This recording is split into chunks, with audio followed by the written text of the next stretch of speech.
今天想和大家分享一道特别好吃的小甜品——糯米红豆卷儿。软软糯糯的糯米皮，加上香甜不腻的红豆沙，吃上一口就停不下来。不但好吃，颜值也在线。豆沙是很多经典甜品的灵魂所在，要让甜点适合自己的口味，红豆沙就要自己做。红豆提前半天泡水，要泡到用手指捏着感觉是软的，但也不必要一捏就碎，因为接下来是要用高压锅来煮的。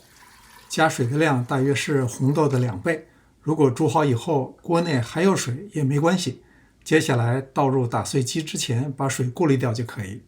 如果豆子太干，很难把豆沙打得细腻，反而湿一些更容易打好，只不过会增加一会儿炒制的时间。炒红豆沙最好用不粘锅，加入1条黄油。加黄油的目的是保持红豆沙柔软湿润的口感，也能增加油亮的光泽。加入100克红糖，随着水分的减少，火力要随时调整，从中高火到中火，一直要调到小火，而且要不停地搅拌，防止糊底。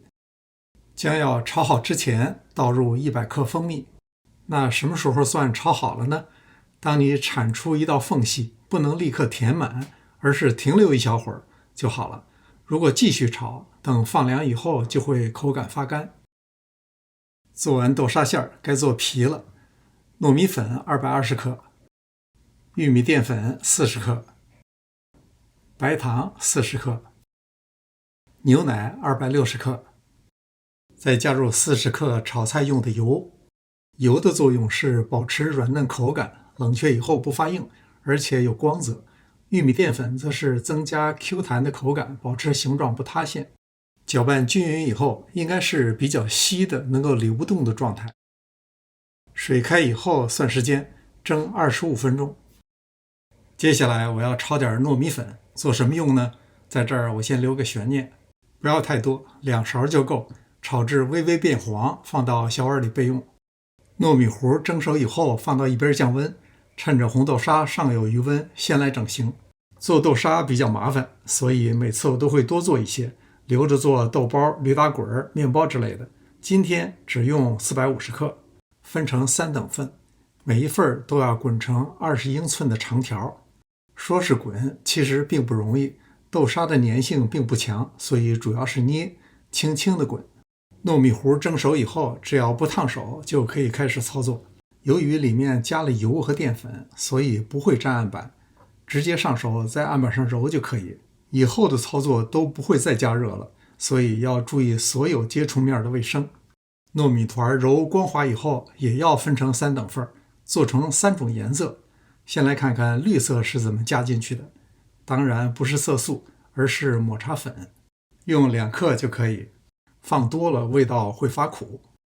初看起来很难揉匀，其实不难，您上手一揉就知道了，非常解压，18般武艺任您施展，什么霸王拳、窝心拳都成，按着摩擦也可以。我发现提了起来连丝带拽效果最好，也不用追求完美无瑕，即使略有瑕疵，做出成品也看不出来。揉匀以后整理成长条，压扁，再用擀面杖擀成长20寸、宽3寸的扁片，边缘的部分用手指压薄，便于两边对接粘连。接下来就是把红豆沙包起来，我擀的长片边缘并不齐，对接的时候会有多出的部分，没关系，外皮比较软，而且韧性很好，所以整形并不难。把两端整理好，多滚几下，接缝的部分就会平整了。紫色豆沙卷制作方法是一样的，紫色是来源于紫薯粉，在 Amazon 上就可以买到。自己做就是这点好，你知道这甜点里边都放了什么。白色部分就不用说了，操作起来更简单一些。都做好以后，就会用到前面炒好的糯米粉了。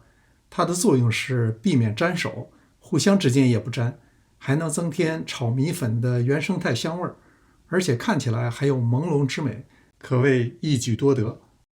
这款香甜软糯的小点心适合下午茶，与家人分享，甚至接待客人都拿得出手。